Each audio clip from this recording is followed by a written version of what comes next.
할렐루야. 오늘 제목은 요나단과 사울입니다. 요나단과 사울. 한번 따라합시다. 요나단과 사울. 예, 우리가 이제 아버지보다 못한 아들 이런 표현 쓰기도 하고 또 아들보다 못한 아버지 이런 표현을 쓰기도 합니다. 예, 아들이 좀 똑똑하고 잘나서 세상에서 성공하고 그러면은 참 아버지보다 나은 것 같아 이렇게 이야기하죠. 그러니까 아들을 좀 인정해주고 높여주면서 그때 아버지를 무시하는 개념은 아니다라고 봅니다. 아버지보다 나은 아들이다. 이제 긍정적으로 보면은 아버지도 칭찬하는 거고 아들도 이렇게 높여주는 그런 표현인데 또 부정적 개념에서 이제 네가 아버지보다 낫다라고 이렇게 얘기할 때는 아버지가 아들에 비해서 삶이 그렇게 신뢰할 만하지 못하고 인정받지 못할 그런 모습을 취하고 있다라고 그렇게 생각될 때 그렇게 또 표현하기도 하죠. 오늘 본문은 좀 부정적 측면에서 아들보다 못한 아버지, 아버지보다 나은 아들. 그래서 아들은 누구냐면 요나단이고 아버지는 사울입니다. 근데 아버지인 사울보다 아들이 낫다. 그러니까 아버지는 참 못났고 아들은 참 잘났다. 이렇게 이제 생각할 수가 있겠죠. 그래서 오늘 본문에 요나단과 사울이라. 그래서 이제 오늘 말씀을 좀 이렇게 한 주간 이렇게 묵상하면서 지난주에는 내 안에 골리앗도 있고 다윗도 있다. 이번 주는 내 안에 요나단도 있고 사울도 있다. 그래서 이제 우리는 어떤 세계관, 어떤 가치관을 가지고 사느냐에 따라서 그 사람의 행동 양식이 결정이 됩니다. 그래서 요나단이 가지고 있는 세계관, 어떤 공동체 안에서의 가치, 또 사울이 가지고 있는 세계관, 자기 삶의 어떤 가치, 이 두 사람에게서 우리들은 큰 차이점을 우리가 좀 발견할 수가 있습니다. 특별히 하나님의 부름을 받아서 교회 공동체 안에서 살아가는 우리들이 어떤 사고방식, 어떤 가치관, 어떤 세계관을 갖느냐라고 하는 것은 너무너무 중요합니다. 그래서 먼저 1절에서 5절까지는 요나단이 다윗을 너무너무 사랑했다. 그래서 요나단이 다윗에 대한 태도, 요나단이 다윗에게 어떤 태도를 취했는가, 그것을 설명하고 그 다음에 6절 이하에서는 이제 아버지인 사울은 다윗에게 어떤 태도를 취했는가, 그것을 이제 한 장에서 대비를 해서 기록하고 있어요. 아들인 요나단이 다윗을 대하는 태도, 아버지인 왕인 사울이 다윗을 대하는 태도를 이제 비교하고 있다는 건, 대조시키고 있다는 거죠. 그래서 먼저 우리들이 이 요나단이 다윗에 대한 태도를 우리가 좀 살펴보면은, 오늘 본문을 보게 되면은 1절 말씀에 요나단의 마음이 다윗의 마음과 하나가 되었다. 요나단이 그를 자기 생명같이 사랑했다. 그 마음과 생명은 같은 단어예요. 네페시라고 하는 목숨. 여기 숨 쉬는 목구멍 그게 이제 마음이라고 번역이 되기도 하고 생명이라고 번역되기도 하고 목숨이라고 번역이 되기도 하고 또는 영혼이라고 이렇게 번역이 됩니다. 한글 성경에는 한 단어인데 네페시라고 하는. 그러니까 이 요나단의 생명과 다윗의 생명이 이렇게 이제 함께 하나로 묶였다. 하나가 되어 이 말은 함께 묶다, 연합하다 이 말이에요. 줄로 이렇게 둘을 이렇게 묶어버리는 공동 운명체라고 하는 거예요. 그러면서 자기 생명처럼 사랑했다라고 말합니다. 그러니까 요나단은 다윗을 사랑하는데 자기 생명처럼 사랑했어요. 그러니까 하나처럼 자기와 요나단이 다윗과 자신 요나단이 한 몸처럼 한 생명처럼 그렇게 사랑했다는 거죠. 그래서 이제 이 요나단이 가지고 있었던 이 가치, 요나단은 왕인 사울의 아들이니까 왕자잖아요.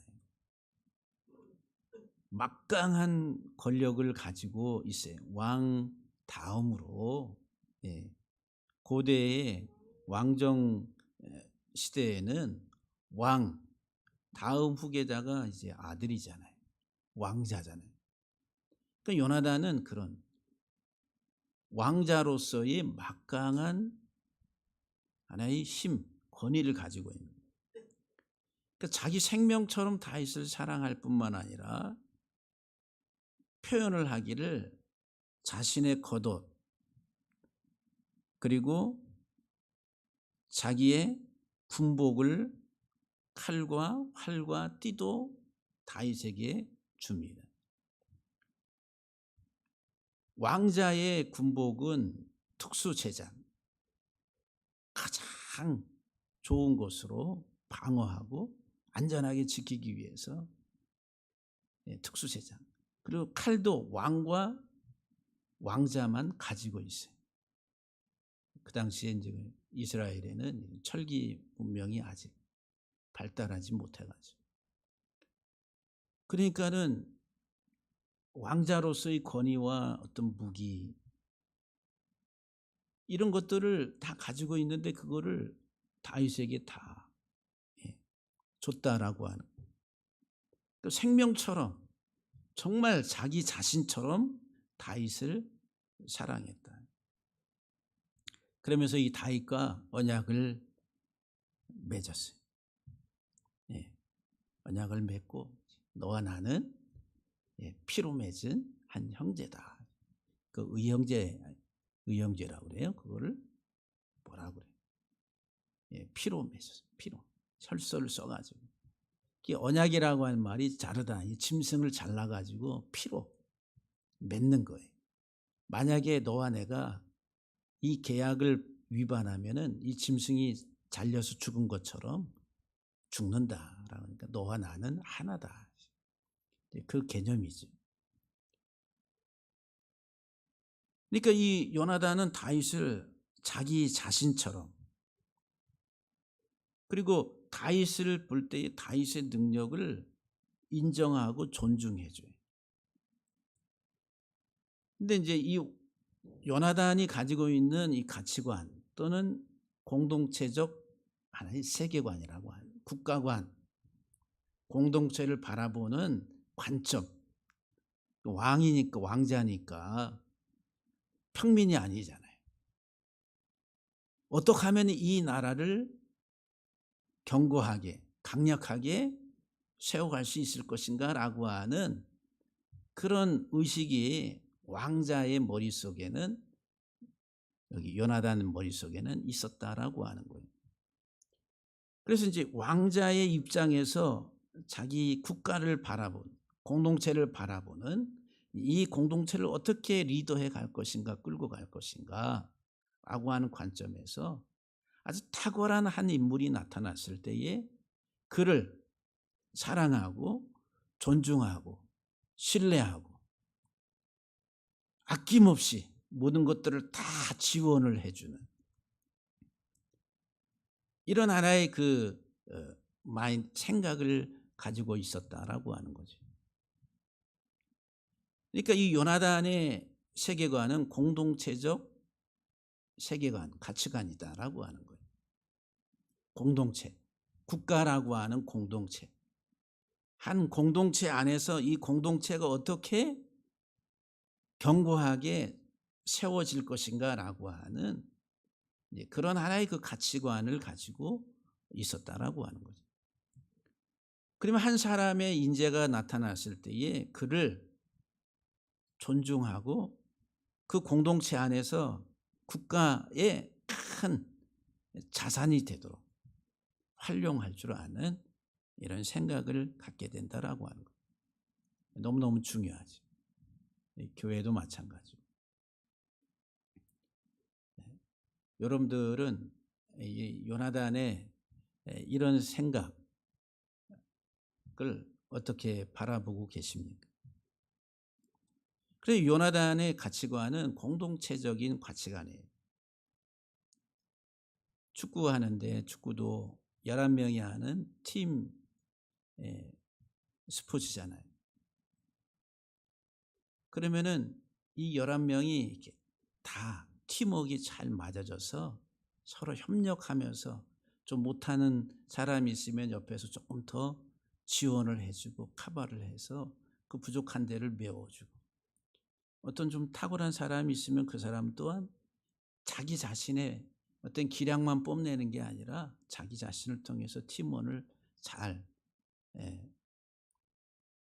융화가 되게 해서 팀워크를 이루어 가지고 한 팀이 돼서 성적이라고 하는 자기들의 목표를 이루어가는, 이게 하나의 팀워크라는 게 팀워크. 감독과 선수들 간에 정신이 하나가 돼가지고 그게 공동체라는 공동체. 자기 하고 싶은 대로 자기 마음대로 할 때는 그 팀워크가 깨지는 거예요. 그래서 이제 우리 이제 운동하는 목사님들 여럿이 이렇게 보면은 그 사람은 사람마다 성향들이 있잖아요. 어떤 사람은 참 팀워크를 깨트리는 행동을 너무 자연스럽게 하기도 하고, 어떤 사람은 이 팀 스포츠에 맞는 행동을, 자기 자신을 거기에 맞춰서 가는 사람이 있다라고 하는 거예요. 저 사람은 이 팀에 도움이 돼, 저 사람은 절대 도움이 안 돼, 이렇게 표현을 합니다. 이 요나단은 다윗을 볼 때에 국가에 절대적으로, 이 공동체에 절대적으로 필요한 인재다.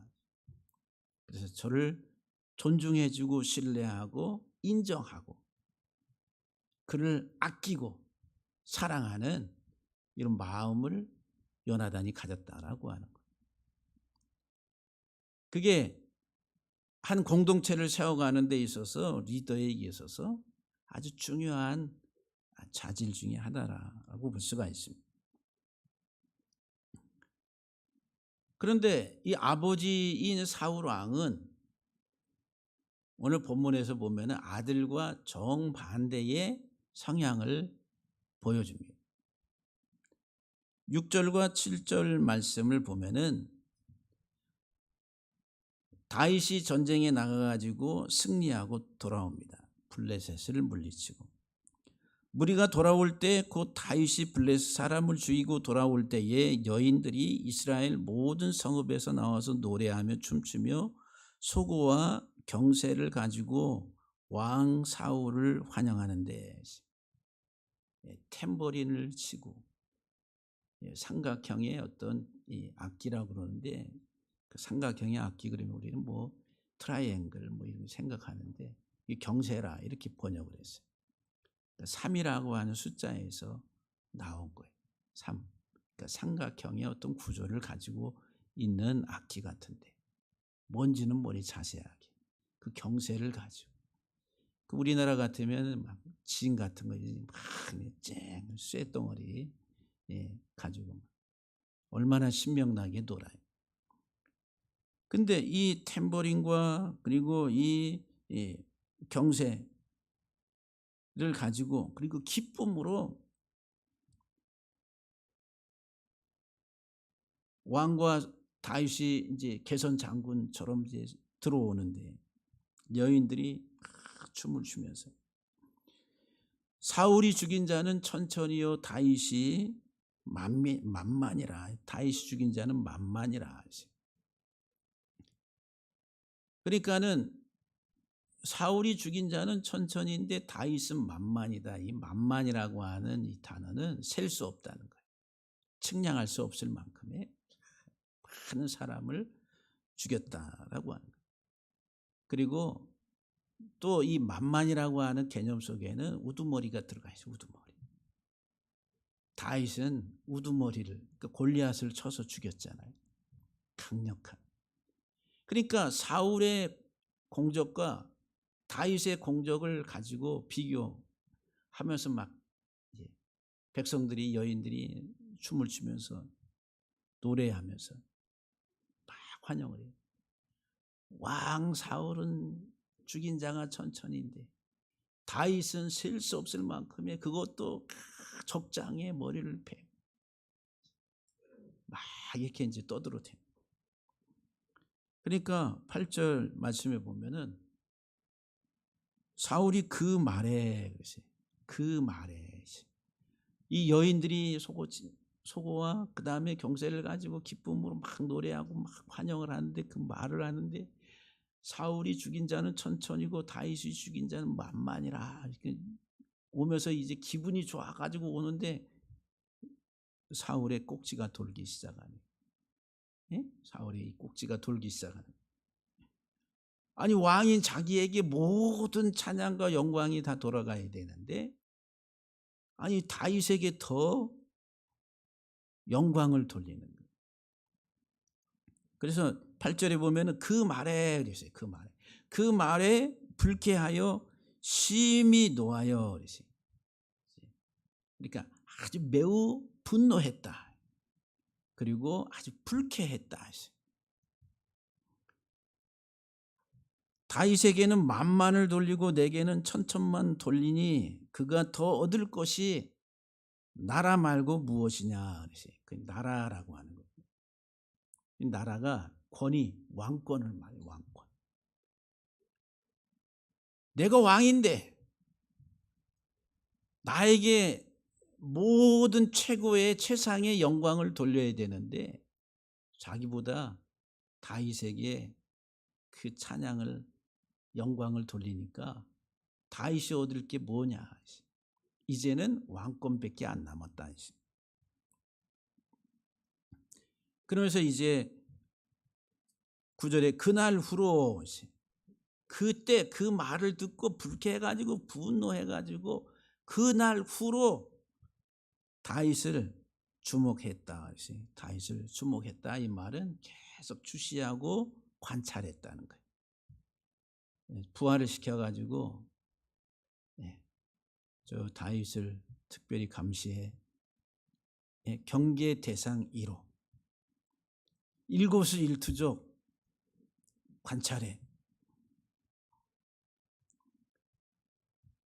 여기 사울왕의 지금 이 다윗을 향하는 그 사울왕의 태도에서 우리가 보게 되는 지금 환영하는 그 상황 속에서 이 사울왕이 갖게 되는 이 태도 속에서 사울의 세계관, 사울의 가치관, 그거는 자아중심적 세계관이라. 자아중심적, 자기중심적. 한번 따라합시다. 자아중심적 세계관. 자기중심적이에요. 세상이 자기 중심으로 돌아가야 돼. 모든 이목과 집중을 누가 받아야 돼? 자기가 받아야 돼. 내게 이목이 집중이 되고 그리고 내가 높아져야 되고 나라고 하는 존재가 상처받으면 안 돼. 자아중심적 가치관, 세계관이라 바라보는 관점에 있어서. 그러니까 이 여인들이 다윗을 높일 때에 이 꼭지가 돌면서 이 사울 왕의 마음속에 이 시기하는 시기심이 불쾌하면서 분노하면서 불쾌했다. 근데 시기하는 거, 시기. 아니 내가 왕인데, 아니 저 녀석은 내 종인데, 내 부하인데, 아니 어떻게 나한테 와야 될 모든 찬양과 영광이 저 녀석한테 가는 거야. 이 불쾌, 시기하는 마음, 시기.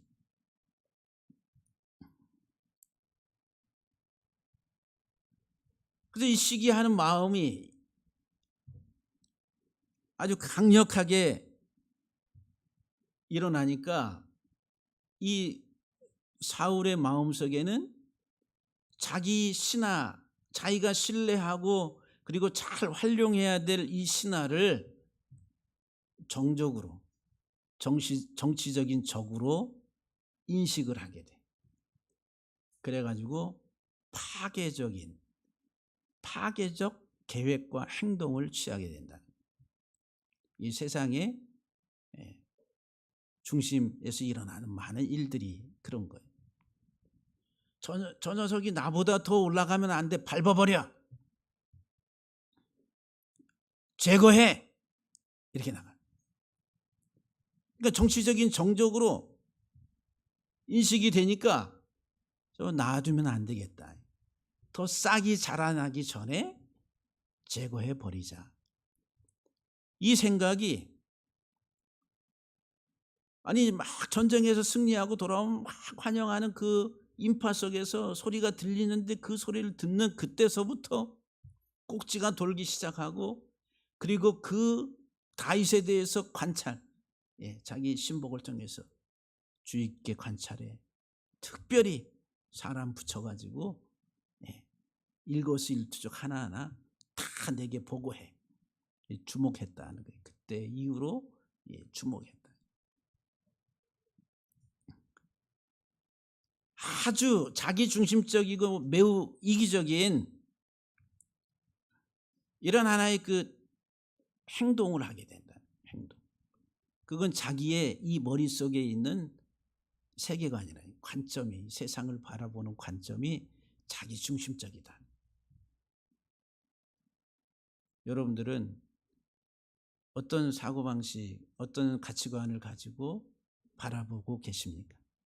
여러분의 삶 속에서는 요나단과 같은 어떤 그런 행동 양식을 통해서 여러분들이 표출되고 나타나는지, 아니면은 사울 왕과 같은 행동 양식을 가지고 표출되고 나타나는지, 어디에 가까워요?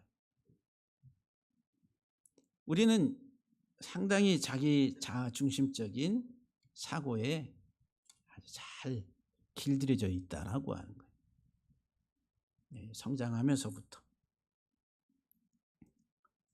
그래서 내가 먼저, 나라고 하는 자아중심적, 자기 존중이 필요하지요. 그러나 이제 그것이 너무 지나칠 때에는 독이 돼버려요.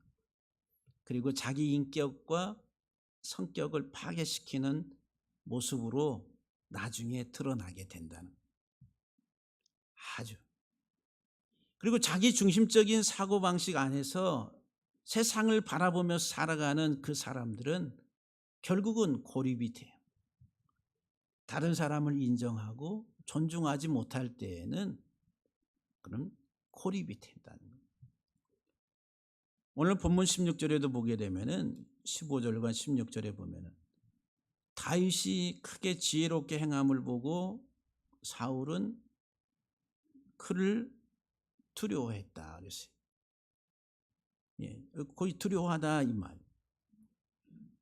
사람을 보고 다윗을 바라보면서 막 벌벌 떨었다라고 하는 거예요. 왜? 저 녀석이고, 와. 자기 정치적인 위치, 자리에 위협을 느꼈기 때문에. 그런데 온 이스라엘과 유다는 다윗을 사랑하였으니 그가 자기들 앞에 출입하기 때문이었더라 그랬어요. 너무도 다윗은 자기에게 맡겨진 직무와 그 일들을 잘 지혜롭게 감당하는 것을 보고 온 이스라엘과 유다, 이렇게 이스라엘 전체가 다, 온 백성이 다 어떻게 했다고요?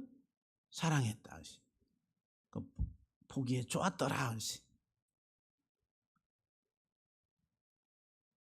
이기적인 사람은 자기 중심적으로 자기 자아의 만족과 자기 욕망이 우선이 되는 사람은 결국은 고립, 자기 자신이 자기 스스로 자기 자신을 고립시켜 버리는 거예요. 외롭다는 거예요. 이게 이제 사울의 모습 속에서 나타나는 거예요.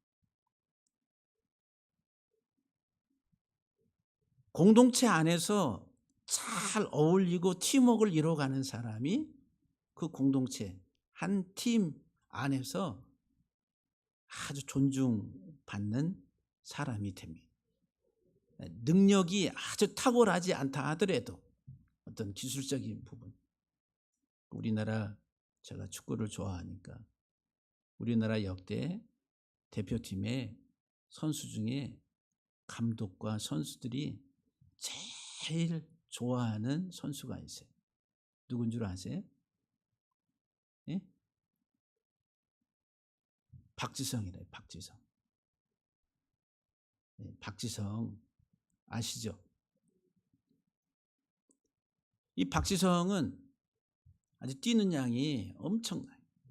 폐가 2개 달렸네 막 해가지고 없는 데가 없을 정도로 이렇게 종횡무진 이렇게 뛰면서 공간을 메꿔주고 하는, 이게 팀이 다른 선수가 잘 할 수 있도록 희생을 했던 희생. 그래서 이제 영국의 EPL의 그 메뉴라고 하는 클럽에 있을 때 감독이 박지성을 너무너무 사랑하고 신뢰하고 중용을 했다. 우리나라 감독들도 박지성, 그 선수들도 같은 대표팀이었던 그 팀원들도 인정을 해. 인정. 박지성 같은 선수는 참 나오기 힘들다라고 이야기합니다. 모두가 다 인정하고 사랑하고 존중해 줘. 그러니까 자기 희생이라, 팀을 위해서 자기의 역량을 발휘할 때. 근데 이기적인 사람은 이기적으로 자기 중심적으로 플레이하는 사람에게는 또 옆에서 이렇게 보고 있다가 미워가지고 주기 싫다는 거예요. 예. 그래서 팀워크가 깨진다는 거지. 서로 상호간의 신뢰가. 그러니까 우리가 하나님의 나라의 공동체 안에서 저와 여러분들이 살아가는 데 있어서 이 팀워크라는, 팀워크, 요나단 같이 인정해주고 신뢰하고 사랑하고 자기처럼 아끼고 사랑하는 그 가치관을 가지고 있는 사람하고, 아버지 사울 왕은 누가 잘 되면 그 잘 되는 꼴을 못 보고 경쟁자로 보고 시기하고, 저 녀석이 더 잘하기 전에 아예 싹까지 잘라버려요.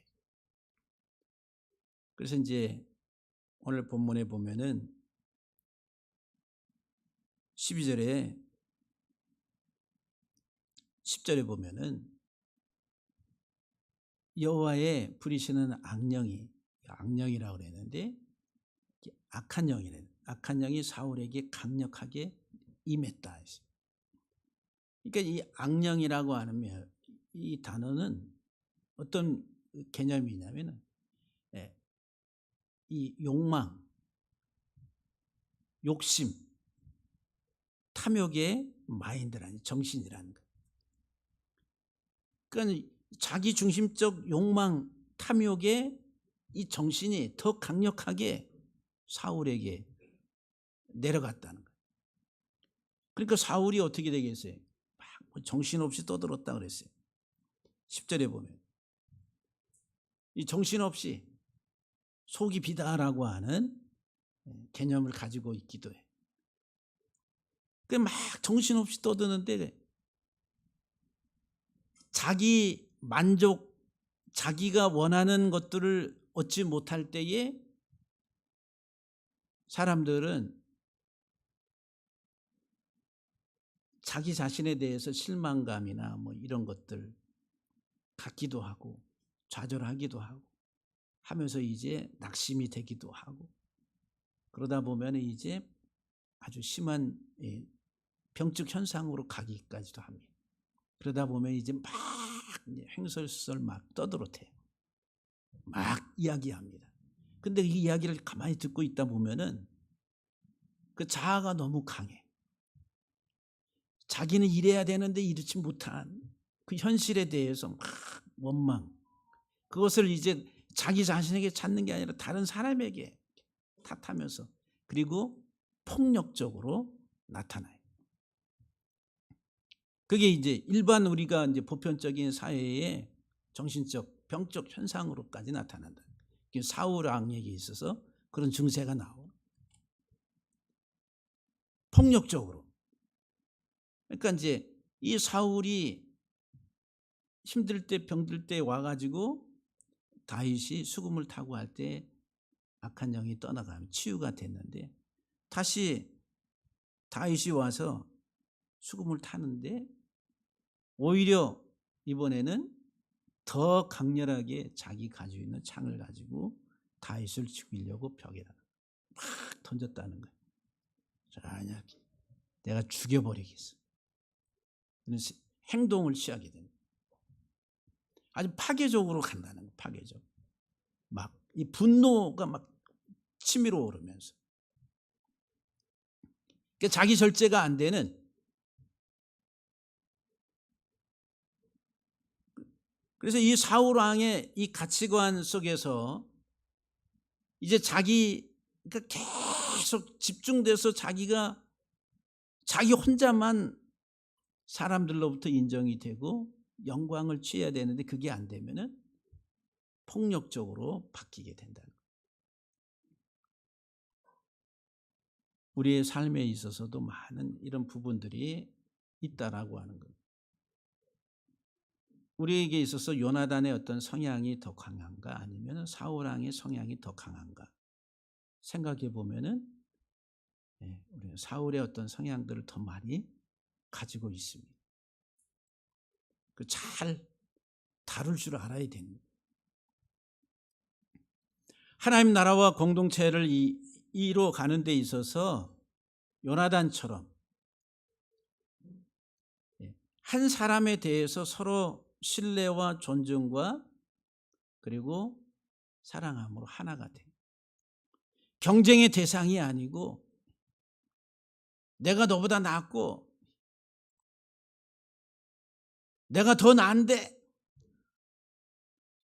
그래서 한 사람, 지체의 한 사람에 대해서 우습게 생각하고 판단하는 이런 것들은 공동체를 깨트리는 사울의 파괴적 행동과 같다라고 하는 거예요. 그래서 이제 여러분들 사이에 서로 인정과 존중이라고 하는 이와 같은 이 공동체 안에 관계성, 이런 것들이 더 풍성하게 그리고 활성화되기를 간절히 소망합니다. 할렐루야. 내 안에서 정말 공동체를 세워가는, 하나님 나라를 온전히 이루어가는 요나단과 같은 그런 성품들이 더 강하게 자리 잡게 되기를 주의 이름으로 간절히 축복합니다.